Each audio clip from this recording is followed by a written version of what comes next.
प्रिय भक्तों, नमस्कार। आज हम इस चैनल के माध्यम से लेके आए हैं बुधवार व्रत कथा, जिसके करने और सुनने मात्र से ही भक्तों के सभी कष्ट दूर हो जाते हैं और उनकी सभी मनोकामनाएं पूर्ण होती है। तो आइए आरंभ करते हैं बुधवार व्रत कथा। पहले हम बात करते हैं बुधवार व्रत की विधि के बारे में। तैयारी में सुबह जल्दी उठकर स्नान करें और घर की साफ सफाई करें। हरे रंग के वस्त्र पहने क्योंकि यह रंग बुध देव को प्रिय है। पूजा के स्थान पर हरे वस्त्र बिछाएं और भगवान गणेश जी या शिव परिवार की प्रतिमा या चित्र स्थापित करें। पूजा में गणेश जी को गंगा जल से स्नान कराएं। रोली, चंदन, चावल और फूल अर्पित करें। भगवान गणेश जी को 21 गांठ वाली दुर्वा घास यानी धूप अवश्य चढ़ाएं। घी का दीपक जलाएं, धूप दिखाएं और कपूर आरती करें।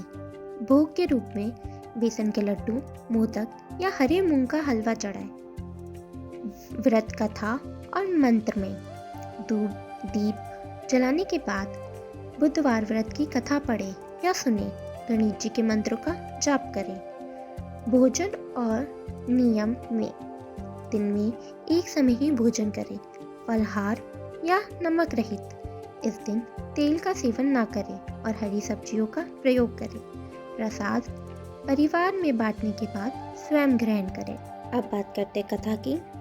प्राचीन काल की बात है। एक बार एक मधुसूदन नाम का धनी व्यक्ति था जो अपनी पत्नी को लेने के लिए ससुराल गया था। वहाँ वह कुछ दिन रहा और फिर अपने सास ससुर से विदा करने को कहा, किंतु वहाँ सब बोले आज बुधवार का दिन है, आज के दिन यात्रा नहीं करनी चाहिए। वह व्यक्ति नहीं माना और बुधवार के दिन ही अपने पत्नी को विदा कराकर अपने नगर की ओर चल पड़ा। रास्ते में उसकी पत्नी को प्यास लगी तो वह व्यक्ति लोटा लेकर रथ से उतर के पानी लेने चला गया। जैसे ही वह पानी लेकर अपनी पत्नी के पास लौटा तो वह यह देख कर आश्चर्यचकित रह गया कि उसके ही जैसा सूरत और वेशभूषा वाला एक व्यक्ति उसकी पत्नी के साथ रथ में बैठा हुआ है। वह यह देख के क्रोधित हुआ और क्रोध से कहा, तू कौन है जो मेरी पत्नी के निकट बैठा हुआ है? दूसरा व्यक्ति बोला, यह मेरी पत्नी है, इसे मैं अभी अभी ससुराल से विदा कराकर ले जा रहा हूँ। वह दोनों व्यक्ति परस्पर आपस में झगड़ने लगे। तभी राज्य के सिपाही आकर लोटे वाले व्यक्ति को पकड़ने लगे। स्त्री से पूछा, तुम्हारा असली पति कौन है? तब पत्नी शांत रही क्योंकि दोनों ही एक जैसे थे। वह किसे अपना असली पति बताती?